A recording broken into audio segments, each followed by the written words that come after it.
pego turmas ainda no primeiro, desde quando eu pego turmas ainda no primeiro semestre,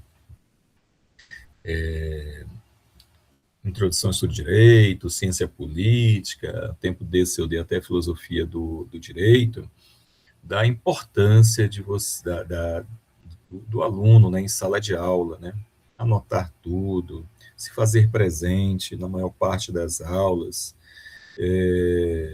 Vai ser impossível ele não faltar a alguma aula, um decorrer aí de 4, 5 anos de curso, né? Mas quanto mais ele se fizer presente, e se fizer presente de corpo e de mente e de alma, de tudo, né?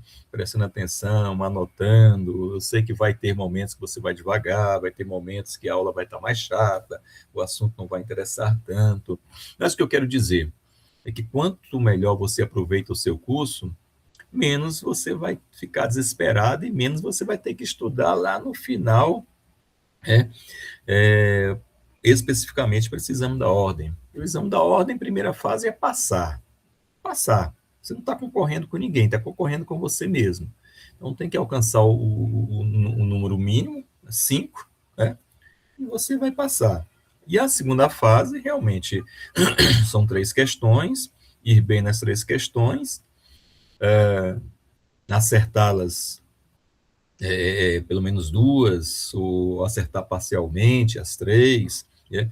E aí pontuar bem na reclamação, na petição, né? Na petição, que é o nosso caso hoje.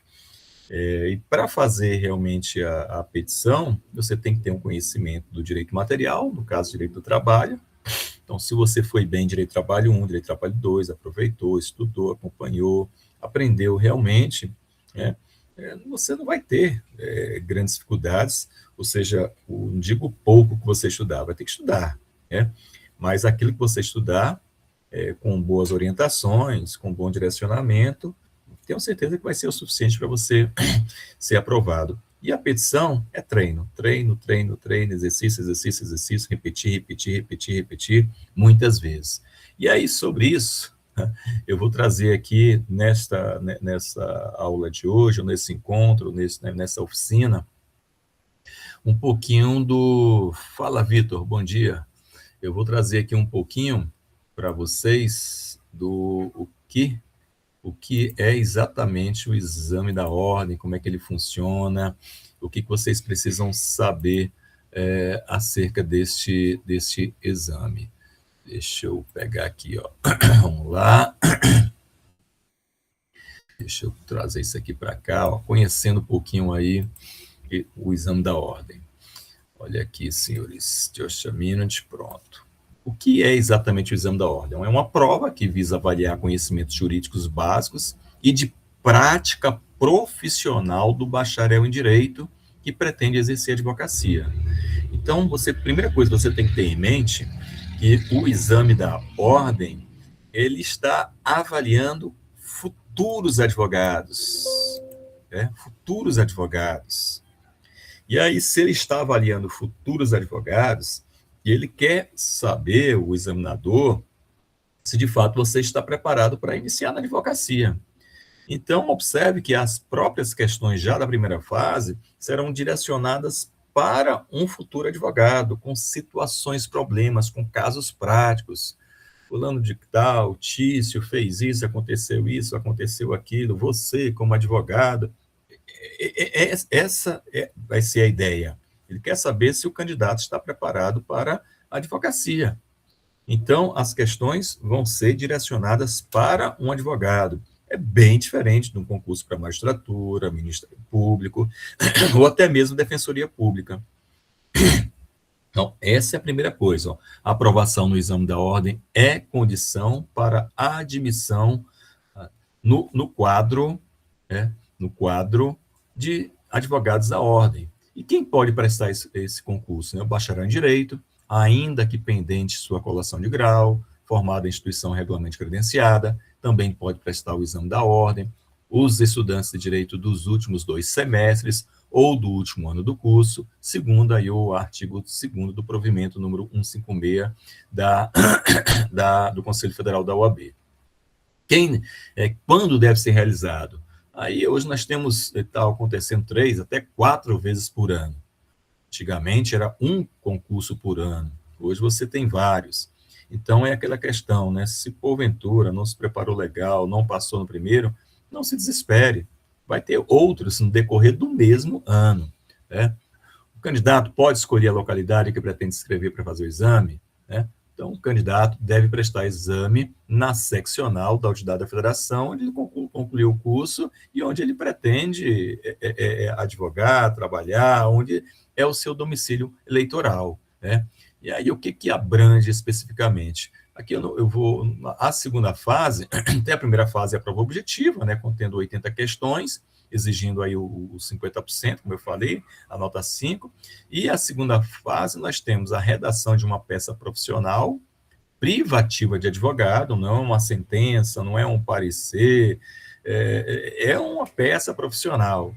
E eu vou já falar agora sobre essa peça. E também a resposta às questões práticas, né, sob forma de situação-problema. As duas provas, objetiva e prática profissional, têm duração de 5 horas cada uma.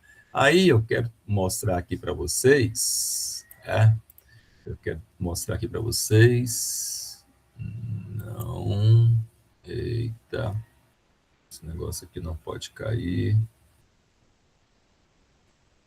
espera aí, vamos voltar para cá, o meu Meet está aqui, né, meu Meet está aqui, eu vou parar aqui essa apresentação, e aí eu vou compartilhar na tela aqui para vocês. Grande Roberval. Vou compartilhar aqui para vocês. Cadê? É isso aqui, ó. Exatamente isso aqui. Isso aqui. Espera aí, rapaz. Esse negócio aqui cancelar. Agora. Janela tá aqui. As últimas peças que foram cobradas no exame da ordem. Olha aqui, senhores. A última, no 44º, isso aqui está atualizada, foi contestação mesmo, não foi, teve uma depois disso. Teve uma depois dessa contestação, acho que foi um recurso ordinário adesivo, exatamente, o 45º, um recurso ordinário adesivo. Aí, contestação, exceção de pré-executividade aqui durante a fase da execução, né? Contestação, agravo de petição, reclamação trabalhista, embargo de terceiros, agravo de petição, contestação, mandado de segurança, recurso ordinário e uma reclamação trabalhista. Então, do 34º, vamos pegar aqui, do 34º a 44º, a 45º, nós já temos um recurso ordinário adesivo, no último, 11 peças. Observe que nós tivemos 2 reclamações trabalhistas, nós tivemos 1, 2, 3 contestações, e aí 2 agravos de petição, um mandado de segurança, e um embargo terceiro e uma exceção de pré-executividade.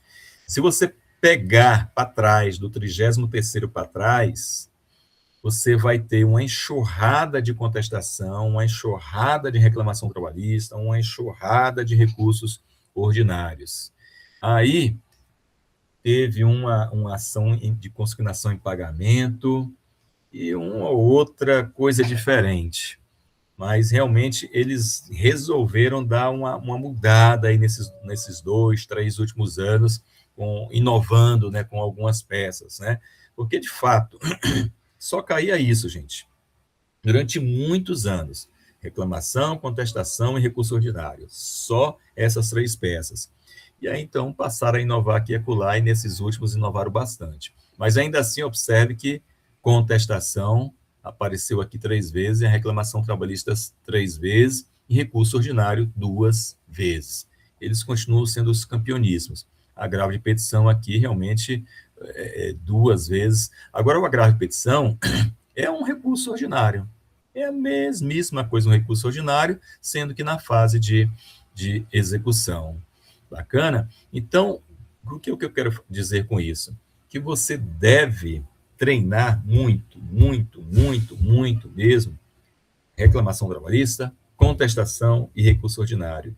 Tem que ter realmente essas peças na ponta da língua, da mente, da pena, da sua caneta, porque as chances de cair, e eu diria que nós temos grande chance de vir uma reclamação trabalhista agora. Nós já tivemos duas recente, aí já tivemos aqui o agravo de petição, depois dessa reclamação, tivemos agora o recurso ordinário, então a chance de vir uma reclamação trabalhista, eu penso, ou vem uma reclamação trabalhista, ou eles vêm com uma outra surpresinha, né? Sei, o outro mandado de segurança, enfim, não acredito muito, né? Eu estou apostando numa reclamação trabalhista no exame deste ano. E aí, até por isso que nós escolhemos a reclamação trabalhista para a gente trabalhar nesta peça, nessa oficina de hoje. Cadê? Aqui, não mostrar aqui exatamente.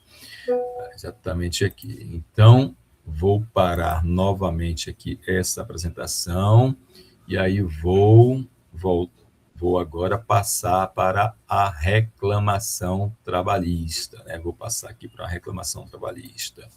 Só um minutinho. Eu vou pegar aqui. Espera aí. Deixa eu ver aqui. Volta aqui. Antes de passar, vou trabalhar com isso aqui. Eu quero mostrar isso aqui para vocês. Vamos aqui, janela, aqui, ó. Compartilhar. Já para vocês terem conhecimento. Aqui. Transferir chamada para cá. Ocultar. Prontinho aí, ó. Está na tela de vocês. Está na tela de vocês. Aqui é um caderno de prova, né? Direito de trabalho, prova prática profissional. Vou aumentar aqui um pouquinho, dar um pouquinho de zoom. Seu caderno, além desse caderno, rascunho, não sei o que, papapá, tempo de prova, 5 horas, tá vendo? A realização da prova, já incluído o tempo para preenchimento do caderno e textos definitivos, aqui não tem gabarito, aqui é tudo escrito, né? 2 horas após o início da prova é possível retirar-se da sala. Se você for The Flash, né? E um gênio, realmente, você consegue terminar em 2 horas. É muito difícil, tá? Uma hora antes do término do período da prova, é possível retirar-se da sala levando o caderno de rascunho, como todo e qualquer concurso.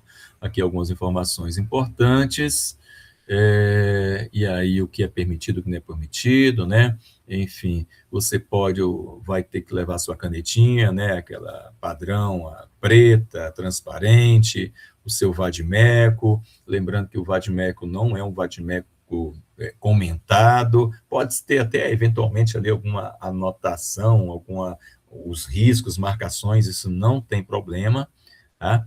E aí, ó, aqui, ó, você já vem de cara com a peça prática profissional. Antes de se aprova, verifique se todos os seus aparelhos eletrônicos foram desligados, não sei o quê, papapá, né? Enfim, aí a sociedade empresária, Ômega, procura você, exibindo sentença prolatada em reclamação trabalhista, movido por Fabiano, que tramita na 70ª Vara do Trabalho de Maceió. Aí aqui vem todas as informações. Observe que só para você ler, e aí você vai ler, já vai marcando, já vai anotando, né?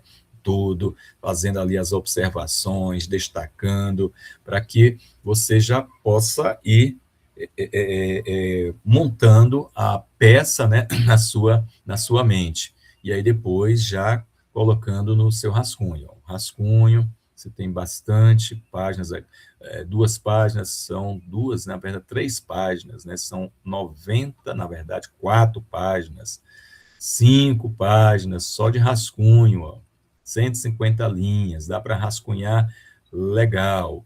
Aqui são as questões, né, são as questões, e aí é claro que você vai receber, não está aqui, você vai receber depois,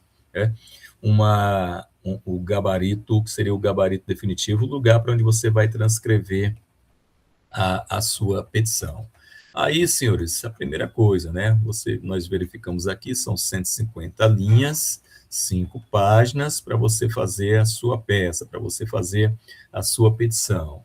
Caprichar na letra, se tem problema, se a caligrafia não é boa, faz caligrafia, treina um pouquinho, é importante, isso pode ser um diferencial na sua aprovação, pode ter certeza que se você for com rascunhos, com excessos de erros de português, riscos, aquele negócio todo, o examinador já vai ficar com preguiça, né, de corrigir a sua peça e talvez nem corrija. Tá? Então, muito cuidado mesmo. Então, isso aqui eu queria mostrar para vocês como é que é o cadernozinho de prova, né? Aí eu tenho outra situação aqui, exame de ordem unificada, esse aqui foi 2022, né? Quando caiu uma reclamação trabalhista. Olha aqui, Heitor Agulhas trabalhava na Sociedade Empresária Porcelanas Orientais Limitadas, desde 26/10/2020. Começou a trazer muitos detalhes, né? Trabalhava, função, salário. Opa, estamos aí diante de uma reclamação trabalhista, exercendo a função de vendedor na unidade localizada em Linhares e recebendo, em média, quantia equivalente a um salário mínimo e meio por mês a título de comissão. Opa, eles gostam de colocar uma comissãozinha, hora extra, comissão, gostam de colocar um adicional, uma questão, muitas vezes, envolvendo aí uma estabilidade de gestante, sempre aparece nas reclamações. E aí aqui ele vai seguir, né, com a historinha, dando alguns detalhes, trazendo algumas datas, todas as informações necessárias para você conseguir elaborar uma reclamação trabalhista. Aí sempre lembrando, senhores, não inventem, não coloquem nada na sua petição, na sua reclamação trabalhista, que não esteja aqui no cabeçário da prova. Nada, não inventa, não, mas e será, e se isso, se aquilo, se nada. Você vai trabalhar única e exclusivamente com as informações contidas na prova, com mais nada. Nada de elucubrações, né? Não vão pensar, não vão inventar nenhum dado. A peça deve abranger todos os fundamentos do direito que possam ser utilizados para dar respaldo à pretensão, e a simples menção ou transcrição do dispositivo legal não confere pontuação. Nos casos em que a lei exigir liquidação de valores, o examinando deverá apresentá-lo somente pela expressão cifrão, né? Ou seja, admite-se que o escritório possui setor próprio ou contratado especificamente para tal fim. Dessa forma, não se preocupem com cálculos, não se preocupem com valores, tá? Não há necessidade de você fazer cálculos trabalhistas. Você vai utilizar apenas a expressão cifrão. Maravilha? Maravilha. E aí, olha aqui como é que se dá o padrão de correção do exame da ordem. O examinando deve elaborar uma peça no formato petição inicial, ou seja, uma reclamação trabalhista, dirigida ao juízo de Linhares. É a primeira coisa que você deve saber, que você deve identificar numa reclamação, exatamente para onde você vai direcioná-la. Olha aqui como é que se dá a pontuação, ó. Reclamação trabalhista endereçada ao excelentíssimo senhor juiz do trabalho de Linhares ou ao juízo do trabalho de Linhares, Espírito Santo.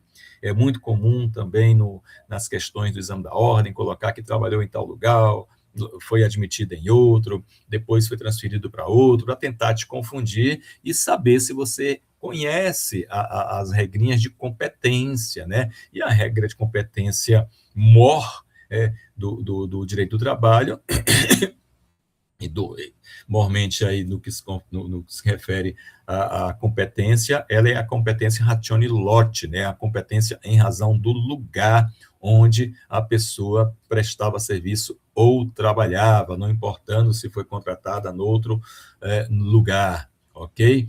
Então, e não é também a competência, não é a do endereço da pessoa, como pode ser também no direito civil. Aqui é trabalho.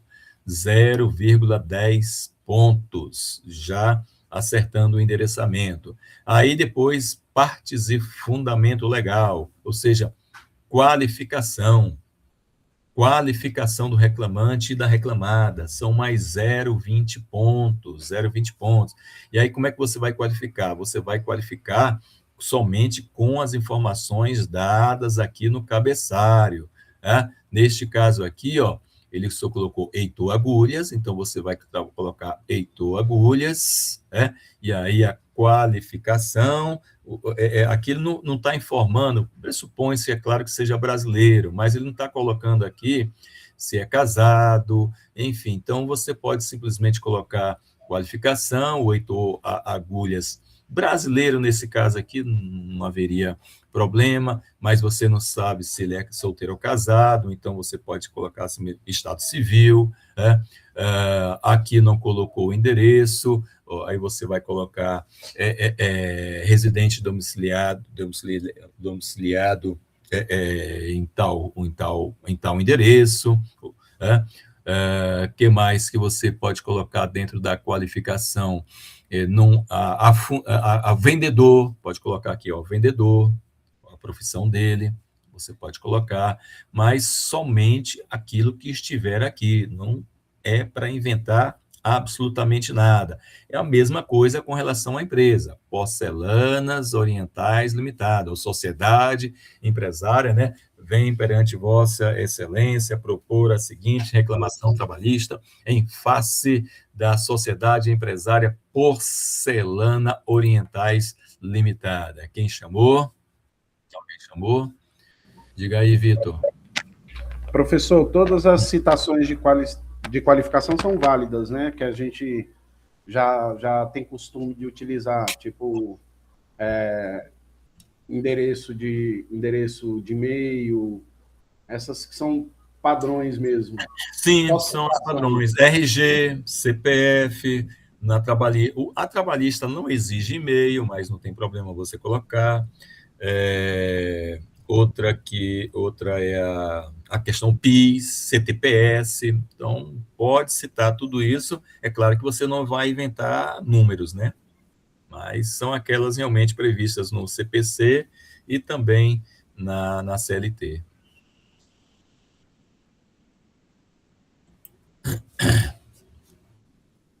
Então, você, depois que qualificou bonitinho, né, as partes, aqui a qualificação da reclamante, a indicação do artigo 840, porque o artigo 840 é aquele que faz referência à reclamação trabalhista, né, mais 0,10 pontos. Só aqui nessa brincadeirinha, ó, são quase meio pontos, né, são 0,40 pontos. Cara, já ajuda bastante. E não dá para errar isso aqui. É inadmissível você errar isso. E observe que você já vai chegar aqui realmente numa situação bem tranquila. É muito bom você já começar acertando, né? Primeiro acertando a peça. Outra questão aqui, ó, você vai levar 0,20 pontos. A gratuidade de justiça. Você não pode esquecer de requerer a gratuidade de justiça. E aí é claro que aqui, neste caso, tem que haver a referência, a indicação à lei, né? Ao dispositivo legal que trata disso. Aqui o artigo 790, parágrafo 3º, ou o parágrafo 4º do mesmo 790, ou ainda o 99, parágrafo 3º do CPC. Observe que é ou. Não precisa citar os três, basta citar um. Citando corretamente, pedindo a gratuidade de justiça, mais 0,20 pontos. Por que ele coloca aqui 0, 0,10 e 0,20? Se você apenas requer a gratuidade de justiça e não cita o dispositivo, 0,10 pontos. Né? É por isso que você pode ganhar 0,0 se você esquece, não coloca nada, né? 0,10 se pede, mas não cita o dispositivo, e 0,20 completo. Olha aqui, gente, 0,6 pontos. 0,6 pontos já na sua petição, bonitinho, importantíssimo para a sua aprovação. Aí você vai entrar, especificamente nesse caso aqui, ele trata de uma questão de responsabilidade civil. Indenização por dano material, por remédios, pela terapia, a indicação ao famoso 186, o famoso 927, são os clássicos, né, do Código Civil, e ainda o 949, olha aqui, gente, só nessa brincadeira você pode levar até meio ponto, com 6 que você já tinha lá, já tem mais de 1 ponto. Então, é entender exatamente a situação. Vamos pegar aqui rapidamente, ó, em janeiro de 2022, o dono do estabelecimento resolveu instalar mais 2 prateleiras na loja para poder expor os seus produtos, visando economizar, não sei o quê. As prateleiras foram fixadas logo acima do balcão, não sei o que lá, não sei o que lá. No dia da instalação, ó, ficou mal feita, com o peso dos produtos colocados nela, as prateleiras caíram, e aí, então, o que aconteceu? Caiu na cabeça do Heitor. Aí nós tivemos um acidente. Nesse acidente, ele foi hospitalizado e tudo, levou pontos. É aqui onde entra a questão que ele está falando da responsabilidade, né, do empregador por este acidente. Por isso, responsabilidade civil, por isso, uma indenização por dano material pelos remédios e pela terapia que ele teve que fazer, em razão desse acidente que foi no local de trabalho, não foi em casa, né? Aí, indenização por dano moral, pelo constrangimento, mais 0,40. Indicação aí 223B ou 223C, ambos da CLT, ou, mais uma vez aqui, 8.927 da CLT. Nós sabemos, na prática, né, aquela famosa máxima, dar-me os fatos que eu te dou o direito. Numa petição, não é exatamente necessária que você vá e cite, o juiz não vai deixar de receber a sua reclamação. Nós temos, inclusive, no nosso trabalho, o jus postulandi. O reclamante vai fazer e ele não conhece esses dispositivos. Mas aqui, lembre-se que a OAB, a banca, está examinando o futuro advogado e ela vai querer que ele tenha realmente o mínimo de conhecimentos necessário. E outra coisa, vocês estarão com o vadimeco, vocês vão estar fazendo a prova com o vadimeco nas mãos. Então, é importantíssimo, senhores, é importantíssimo. Hoje, infelizmente, por conta da tecnologia, celular e tudo, o peso, o preço, né, condições financeiras, muita gente tem deixado de usar o vadimeco, mas eu diria que para vocês é muito importante, mais importante que para mim, que eu já sou advogado, eu tenho, e aí realmente eu utilizo aqui tudo digital, né, tudo digital, mas quando eu comecei a advogar, ali nos idos dos anos 90, eu usava demais a famosa CLT do Valentim Carrion, era a melhor CLT da época, comentada. Então, para todas as petições trabalhistas que eu ia fazer, eu usava lá o Valentim Carrion, bonitinho, fazia citações, tinha que digitar tudo, né? Enfim, hoje você tem isso no computador, mas em sala de aula, não. No dia do exame da ordem, não. É tudo no papel. Daí, para você saber manusear, você tem que ter manuseado antes. Então, se você nunca abriu um vadimeco, nunca abriu uma CLT na vida, o professor falava, nunca levou, nem abria para estudar para a prova, só olhava diretamente aqui no computador, cara, vai fazer diferença e vai te trazer problema no dia do exame da ordem. Então, é necessário já ter familiaridade, saber onde estão alguns dispositivos, saber utilizar o índice remissivo, importantíssimo, importantíssimo usar o índice remissivo, para você não ficar feito maluco procurando, por exemplo, aqui, o artigo 223B, rapaz, onde é que está isso, dando moral na CLT? Eu sei que tem no Código Civil, mas na CLT tem. Aqui, o examinador foi bonzinho, ó, aceitando Código Civil aqui em cima, realmente aqui é só Código Civil, mas aceitando também aqui embaixo. Tá? E se não aceitasse, se houvesse só a indicação da CLT, como vai haver em outros momentos. Então, importantíssimo. Mais meio ponto. Aí, ó, indenização por dano estético pela alteração da aparência física, realmente foi na cabeça, né, foi no rosto, o acidente realmente foi grave, e aí, mais uma vez, ó, indicação das leis, mais meio ponto. Aí, em seguida, tem a questão do FGTS, muito comum nas reclamações trabalhistas, FGTS do período, e aí indicação do artigo 5º, uma lei específica. Você vai ter essa lei no seu VADMEC, você sabe da existência dela, pelo menos, e aí, então, se não sabe, vai lá no índice remissivo, procura FGTS, ele vai fazer indicação dessa lei, ou ainda o decreto 99.684. Então, são coisas, muitas vezes, que o examinador pede, que não são tão usuais, ou seja, não é somente CLT e Código Civil ou Constituição. Tem CLT, Código Civil, ou leis esparsas, OJs, súmulas, e o teu vadimeco tem tudo isso, só que você tem que saber manusear. Garantia de emprego, a reintegração pelo acidente de trabalho, certamente ele foi dispensado e pediu a reintegração, a indicação aí é de mais uma lei, aqui a 8.203/91, a lei previdenciária, né, ou a súmula 378, 2 do TEST. Plano de saúde, restabelecimento do plano de saúde, indicação aqui, ó, súmula, mais uma súmula citada, tá? E ainda, nesse caso aqui, houve o pedido de tutela provisória, concessão de tutela de urgência, de evidência provisória, antecipatória, ou liminar para a reintegração imediata e para o restabelecimento do plano de saúde. Indicação aqui, ó, artigo 294, caput, parágrafo único, ou 300 caput, todos, e ainda o 311, todos do CPC.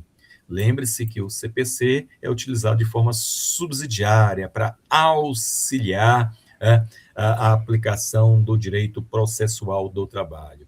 Por fim, ou quase chegando ao fim, honorários, requerimento de honorários, indicação de 791A da CLT, e aí os requerimentos finais, né, reiterar o pedido de tutela de urgência, indicação de provas que pretende produzir, aqui é o famoso protesta, provar o alegado por todos os meios de provas no direito admitidos, indicação do valor da causa, importantíssimo, né, e aí você calculou, você verificou o valor? Não, né? Você sabe, mas você sabe, tem indenização por danos materiais, danos morais, tem FGTS, tem reintegração, aí você vai colocar lá, dá-se a causa o valor de R cifrão, pontinho, pontinho, pontinho, já ganhou 0,10. E o fechamento, também importantíssimo, né? O local, aí você vai verificar se aqui na peça deu a indicação do local, se deu indicação você pode colocar o local, nesse caso aqui,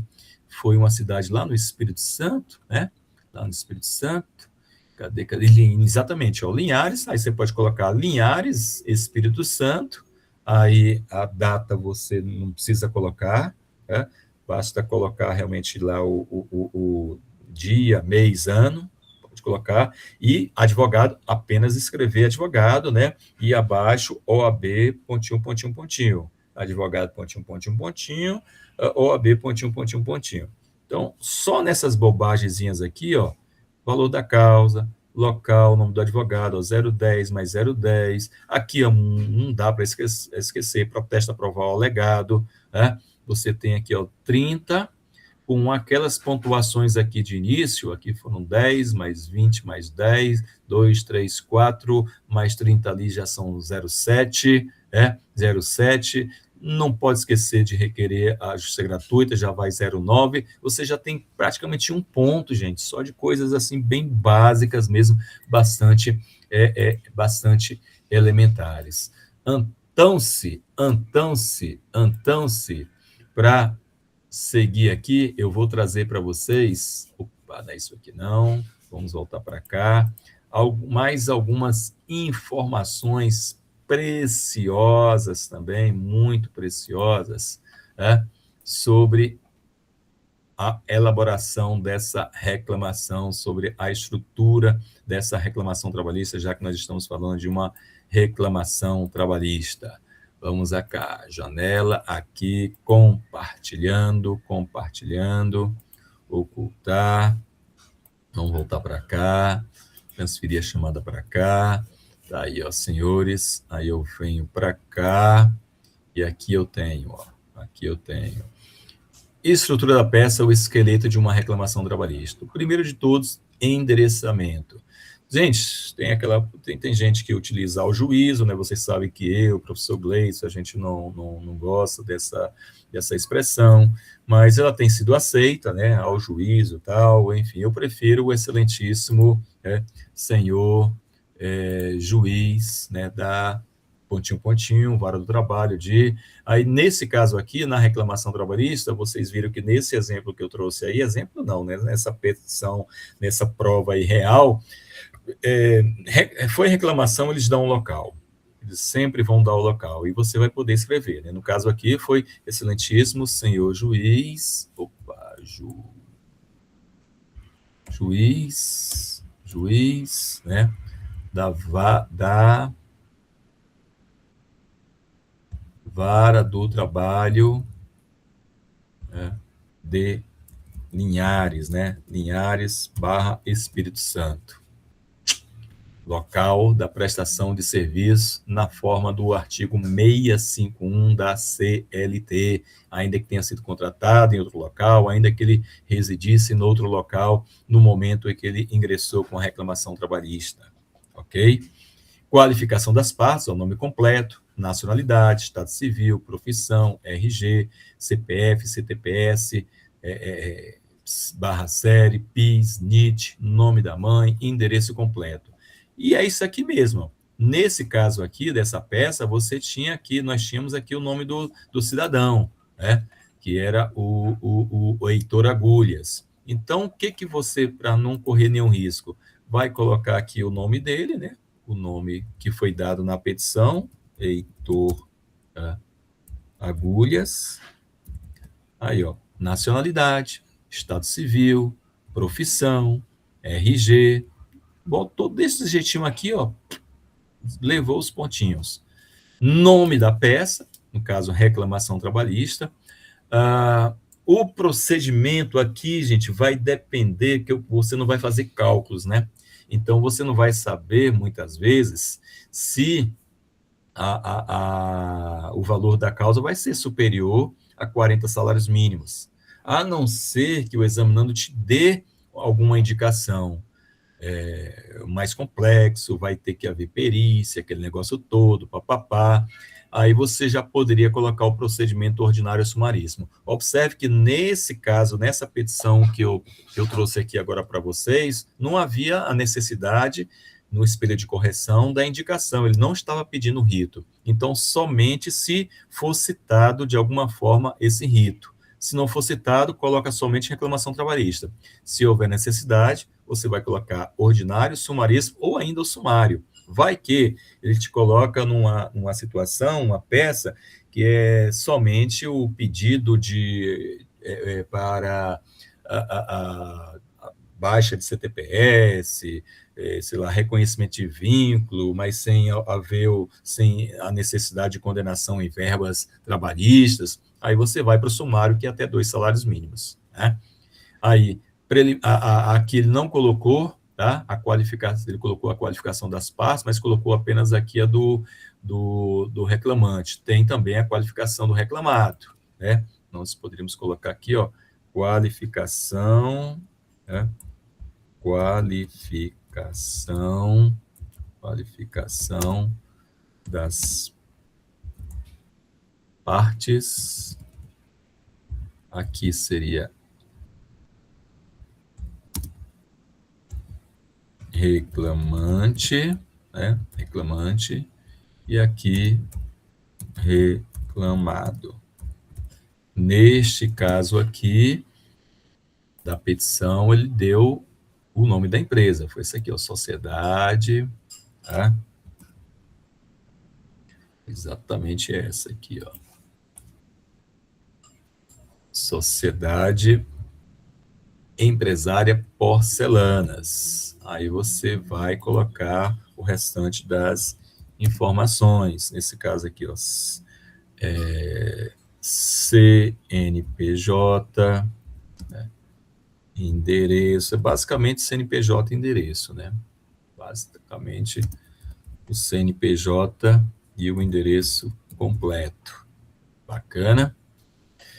Aí vai para preliminares, de mérito, se houver, pelo menos a justiça gratuita vai ter sempre, né? A não ser também que ele coloque que era um funcionário, um diretor, não sei o quê, que tinha um salário muito elevado. Nesse caso, ele já está te dando a indicação de que não vai haver necessidade de pedir a justiça gratuita.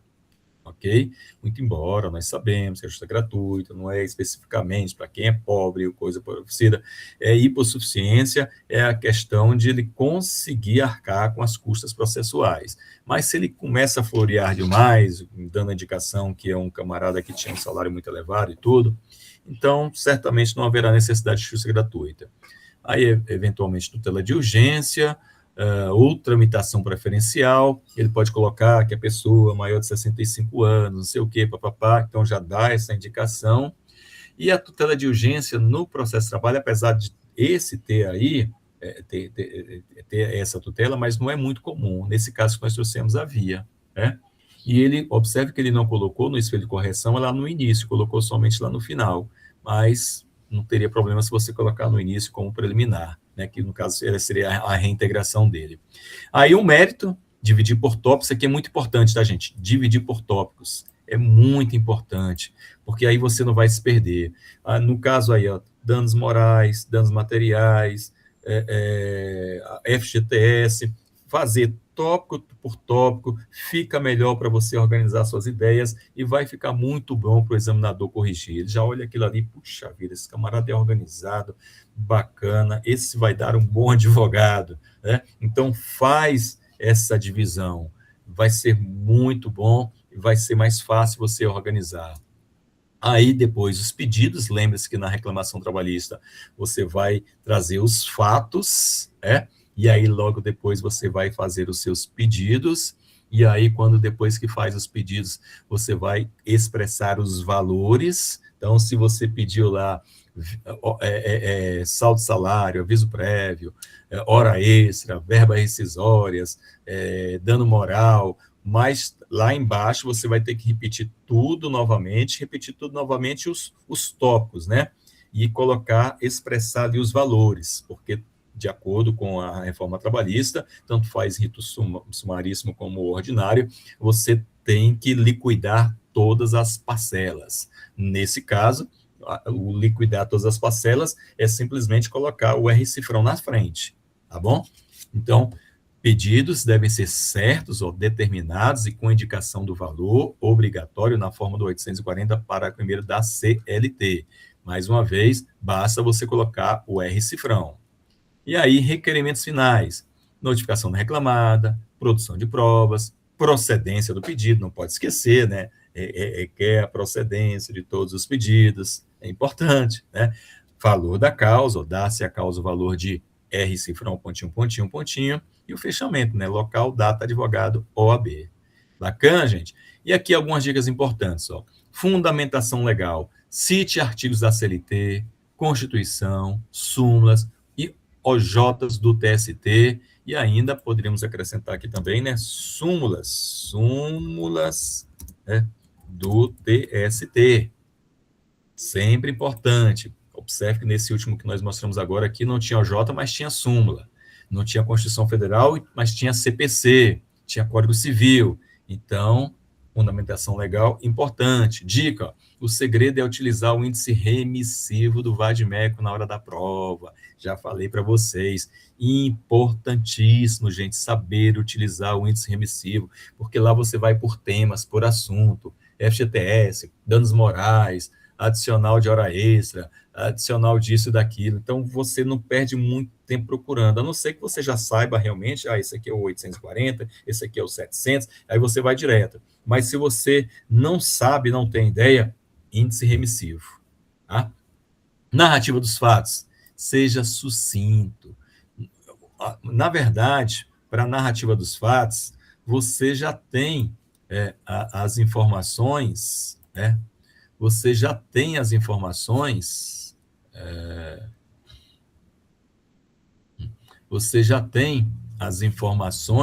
né? Na peça, né? Você já tem as informações na peça, você já tem as informações na prova. Então, não inventa nada, né? Vai colocar apenas e tão somente as informações que estão lá, né? Que trabalhou para a reclamada, utilização dos termos corretos, reclamante, reclamado, né, que trabalhou para a reclamada, na data, coloca lá a data de entrada e de saída, se houver, coloca lá a função, coloca o salário, coloca logo quando foi dispensado, logo no primeiro parágrafo, essas informações essenciais, né, onde trabalhava, quando entrou, quando saiu, salário e função. Aí depois você começa a narrar os acontecimentos, que no dia tal sofreu um acidente, que foi levado para o hospital, mas sendo bem sucinto. Não precisa você dar o Ctrl+C, Ctrl+V, como se fosse possível. Não, você vai fazer um resumo. Lembre-se que você tem 5 páginas, 150 linhas. Então, se você começar a escrever demais e sua letra for muito grande, vai faltar espaço. E o examinador só corrige até o final da última linha. O que passou daquilo, meu amigo, já era babau. Não adianta você escrever nas margens, enfim, tem que ser dentro daquele esqueminha que ele colocou lá para você, tá? Então, seja sucinto. A FGV, valoriza a breve exposição dos fatos, Os próprios juízes não gostam de reclamações de petições muito extensas, muito grandes, focando nos pontos chaves do pedido, sobretudo nisso, focar realmente nos pontos chaves do pedido. Rito processual, aí lembrando, já falamos agora há pouco, ordinário, sumaríssimo, ou ainda temos o rito de alçada, né? O sumário que é até 2 salários mínimos, né? Mas aí, salários mínimos, nem sempre vai exigir isso, até porque, como eu expliquei agora há pouco, você não tem como fazer cálculos, né? Pedidos líquidos, a reforma trabalhista exige que todo pedido tenha um valor estimado na inicial. E o fechamento seguro, nunca, jamais invente dados. Nunca, jamais invente dados. Use apenas as informações do enunciado. Se o enunciado não informar um dado, escreva xxx ou pontinho. Lembrando também que a identificação da peça, dado cria pontuação 0. Peça identificada, você já está reprovado. Não pode colocar nem as iniciais do seu nome. Bacana? E aí você vai para o checklist de verificação, checklist final. Endereçou o juízo corretamente? Está certinho? Qualificou o reclamante e a reclamada corretamente? Fundamentou todos os pedidos, todos os artigos?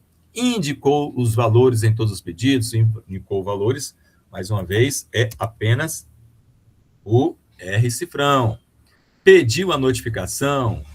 Provas não é indicar, a não ser, tá? Mas ainda assim, na reclamação trabalhista não há necessidade, tá? Mas se lá no cabeçalho ele colocou, mas nesse momento não há necessidade, conforme o documento anexo, conforme testemunha tal, não precisa. Então, protesta, provar o alegado por todos os meios de provas no direito admitido.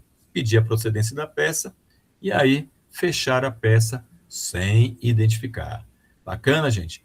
Então, a estrutura do tópico de mérito, como é que geralmente você faz? Para cada pedido, utiliza uma estrutura. Fato, descrição breve do ocorrido, por exemplo, aí a jornada de trabalho, no caso, em tela que nós verificamos agora há pouco, a questão do acidente, né? A questão do FGTS e a questão da reintegração e do plano de saúde, a fundamentação legal, bonitinho, do direito. Para cada tópico, para cada descrição, para cada fato, você pode colocar aqui um tópico, ou alguns fazem realmente, eu prefiro, assim, brevemente, fazer uma breve narrativa, e aí depois abrir os tópicos, que na narrativa você vai narrar o que aconteceu, o acidente, aquilo, que foi desligado, que foi dispensado, que ficou sem plano de saúde, que não recebeu verbas rescisórias, dá o geralzão. Aí, e isso aí em 2, 3 parágrafos, em 3 parágrafos, vamos lá dizendo. E aí depois você vai separando por tópicos, né? Tópicos, e já fundamentando, fazendo os pedidos e fundamentando de acordo com o direito. E aí o pedido, né? Conclusão lógica, exemplo, pagamento de horas extras, a condenação nisso, naquilo, e aí você terá uma bela reclamação trabalhista. E aí, senhores, para a gente finalizar, temos ainda 9 minutinhos aqui, eu vou trazer para os senhores, é claro que uma reclamação. Deixa eu voltar aqui mais uma vez para cá, para o passo a passo, ver se tem mais alguma coisa aqui que eu... Peraí, só um minutinho. E, rapaz... Aqui, tá aqui. Aqui mais algumas informações que eu vou trazer para vocês.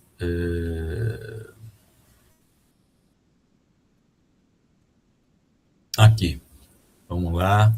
Deixa eu colocar aqui mais uma vez, são mais algumas informações aqui no passo a passo para a elaboração de uma reclamação trabalhista. Aqui, senhores, olha lá. Quais são os critérios de avaliação? Quais são os critérios utilizados para avaliação? Na prova prática profissional, os examinadores avaliam o raciocínio jurídico, a fundamentação, a sua consistência, a capacidade de interpretação e exposição, a correção gramatical, português é importante, e a técnica profissional demonstrada pelo candidato. O candidato aprovado na prova objetiva, que for reprovado na prova prática, pode aproveitar o resultado anterior? Então, de acordo com o provimento 156 da OAB, que alterou alguns dispositivos, em especial ao prover que o examinando, que não lograr aprovação na prova prática, será facultado computar o resultado obtido na prova objetiva apenas quando se submeter ao exame da ordem e imediatamente subsequente. Então, no próximo, ele vai poder utilizar sim, sem problemas. Aí, o que mais que nós temos aqui? Mais algumas dicas importantíssimas aqui. Separe com antecedência todo o material para levar. Procure conhecer previamente o material que você vai utilizar, aquilo que eu falei, você tem que ter intimidade com o vadimeco, não adianta nunca comprar um vadimeco novo, nunca usei, leva no plástico ainda no dia. Cara, se você nunca utilizou, de repente você utilizava muito da Saraiva, aí compra um outro da Juris, não sei o que lá, das contas, e você não tem habilidade, você não sabe como ele funciona, é melhor ter o que você já utiliza constantemente, né? Você vai perder menos tempo, né? Lembre-se, né, que é proibido fazer anotações nas leis e nos códigos, bem como levar modelos de peça e fazer lembretes, à exceção da simples remissão a artigos ou lei. Estude-se o índice alfabético remissivo, mais uma vez, isso aqui é importantíssimo. Observe principalmente todas as alterações recentes que tenham ocorrido na CLT. Gente, se teve alteração, você vai fazer o exame da ordem, teve alteração recente, e essa, quando eu digo alteração recente, é alteração que ainda já esteja indicada no edital, que o edital, ou seja, você vai fazer a prova agora no mês de julho, a alteração foi no mês de junho, quando foi feito o edital, não havia indicação dessa alteração, então isso não vai cair, mas a alteração foi feita lá em dezembro do ano passado, isso já consta no edital, então eles adoram novidades, então tem que estar com o códigozinho bem atualizado, pelo menos até a época do edital, né? Verificar essas alterações. Que mais aqui? Durante a realização do exame da ordem, compareça ao local designado, com até uma... É bom comparecer antes, para não chegar esbaforido, aquele negócio todo, angustiado, né? Né? Acorda mais cedo nesse dia, toma um café reforçado, bacana, são informações, parece que bobas, mas importantes, necessárias, né? Que mais? Leia atentamente as questões, se for permitido, grife as informações importantes, aqui no seu caderno de prova, você pode rascunhar, e sobretudo a peça, já separando, destacando ali os pontos importantes que você vai utilizar na sua peça. Que mais aqui de importante? Essa aqui é a questão da identificação, né? Como é que você vai saber se é esta ou aquela peça? Antes de iniciar a redação da resposta, procure identificar exatamente qual a peça que você vai fazer, e principalmente a competência jurisdicional, né? Se o problema informar que o reclamante já ajuizou a reclamação trabalhista, se já ajuizou, não é reclamação, vai ser uma contestação ou um recurso ordinário, né? Então, a peça provável a ser redigida será uma contestação ou defesa. Se constar que foi proferida a sentença, aí você vai estar caminhando para um recurso ordinário. Aí, se mencionar a fase de execução, aí pode ser um agravo de petição, pode ser um embargos, então tem que já ir identificando essa situação. Daí, realmente, você tem que conhecer processo de trabalho e direito de trabalho, senão não vai conseguir fechar, né? Tenha cuidado com a estética, nós já falamos aqui, na hora de redigir o texto, né? Letra bonitinha, redondinha, clara, legível. Fique atento pois tanto na peça quanto nas questões práticas, qualquer fragmento de texto de redação, o que ultrapassa não é corrigido, nós já falamos sobre isso, evita aí sujar as folhas de caderno de resposta, muitos riscos, rasuras, né? Lembre-se que você pode até eventualmente rasurar no sentido de que você escreveu uma coisa errada, risca, né? Risca e aí continua depois do risco, né? Mas não tenta ficar ali emendando, que aí a emenda vai ficar pior do que o soneto, né? O que mais aqui que nós temos importante? Ortografia já falamos. Evite utilizar abreviaturas, como, por exemplo, endereçamento na ação, excelentíssimo senhor. O ideal é colocar por extenso, né? Excelentíssimo senhor, né? Doutor, hoje é dispensável, né? Não invente dados, nós já falamos sobre isso. E que mais? Ó, em caso a questão não informe todos os dados, olha aqui, ó, em relação ao nome da parte, ó, nacionalidade, nós não pode ser proceder da seguinte forma: colocar lá o nome da parte, nacionalidade, estado civil, profissão, endereço. Pode-se fazer a qualificação colocando dados que faltam entre parênteses, está aqui, ó, nome completo, nacionalidade, estado civil, profissão. Ou se ele coloca o nome aqui, ó, Josué Bonfilho, nacionalidade, estado civil, bancário. No nosso caso aqui tinha o nome mas não tinha nacionalidade nem o estado civil, mas informava que ele era vendedor, podia colocar vendedor. Em relação à citação do endereço, pode-se utilizar entre parênteses, expressão ou endereço completo, ou ainda utilizar reticências, né, residente na rua, pontinho, número tal, bairro tal, cidade. Aqui em Brasília é diferente, né? Enfim, nós não temos essa questão de bairro, número, né? Então, sempre colocar lá o endereço completo, acho melhor, né? E eu penso que é isso, senhores. Eu acho que é isso que nós tínhamos aí para trazer para os senhores nesse dia.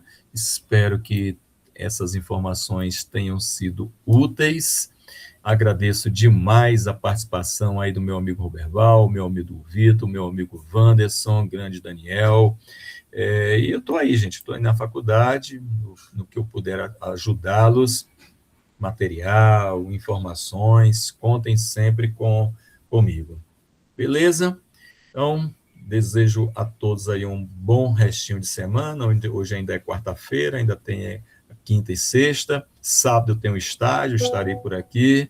E aí a gente fica no aguardo, desejando todo sucesso para os senhores. Valeu? Professor, diga.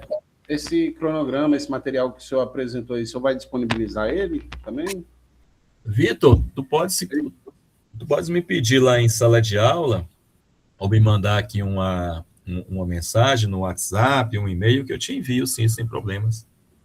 Ótimo, obrigado, professor. Beleza? Falou, então, senhores. Grande abraço, Gabriel. Até a próxima.